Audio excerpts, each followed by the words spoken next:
boca, dizendo que eu quero que vocês falam uma mesma coisa, que agem na mesma linguagem, mesmo que as ideias sejam diferentes, mesmo que as percepções sejam diferentes, mesmo que o meu ponto de vista não seja qual o seu, mas dentro da igreja a gente fala uma única linguagem. Deus é a única linguagem da igreja. Eu posso pensar diferente de você, eu posso ter pensamentos diferentes de você, eu posso ter pensamentos interpretativos da Bíblia diferentes de você, mas a nossa linguagem ainda é Deus. Deus é a linguagem da igreja.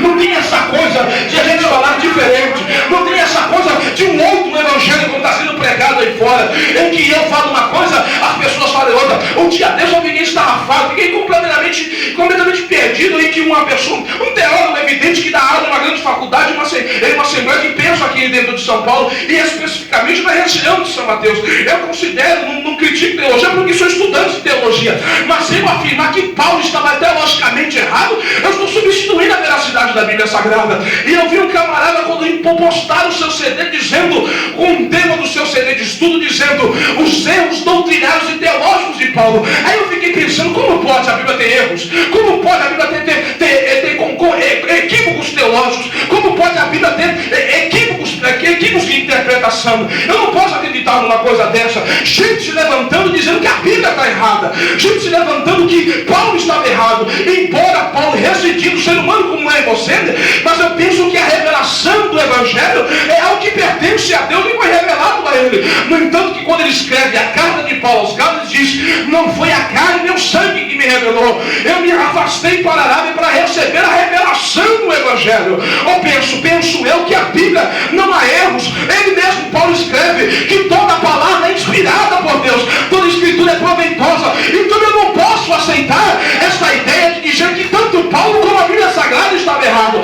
É esse tempo que estamos vivendo, em que pessoas têm uma outra linguagem, têm uma outra interpretação. É um outro evangelho que estamos vivendo, em que a Bíblia tem seus pormenores equivocados. A Bíblia continua sendo Bíblia, e ela é inerrante, e ela é completamente compreensiva e reveladora. Eu jamais vou aceitar e dizer que a Bíblia contém erros para dizer para as pessoas. Posso? É uma outra fala, é uma outra interpretação, é uma outra ideia. Paulo diz, falam uma mesma coisa, digam uma mesma coisa, haja o mesmo parecer.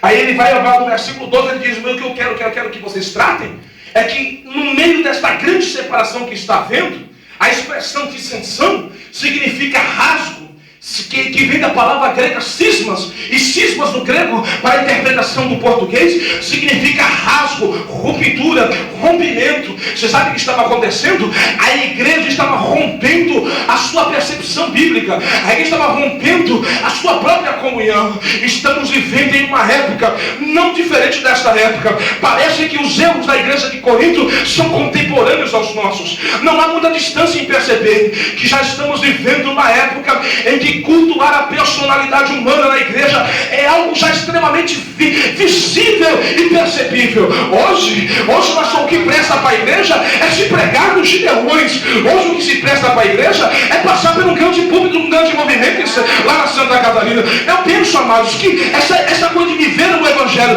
de conduzir o meu ministério para esta coisa de pregar nos gideões, como se os gideões fosse a última coisa de um ministério, eu acho a percepção mais medíocre que pode existir. Porque eu penso que o ministério não se resume em gideões. E tem gente que bate no peito e diz, eu cantei lá, eu fiz lá. Eu estou preocupado com essa mediocridade, irmão, com essa besteira, com essa badela, com essa conversa furada. Essa ideia, aí que acontece, a igreja começa a abraçar e engolir essas porcarias, e a gente começa a cultuar a personalidade humana. Aí a gente começa a dizer que só presta se Marco Filho sendo pregar na igreja, se não presta pregar na vigília, se Silmar Santos pregar na vigília.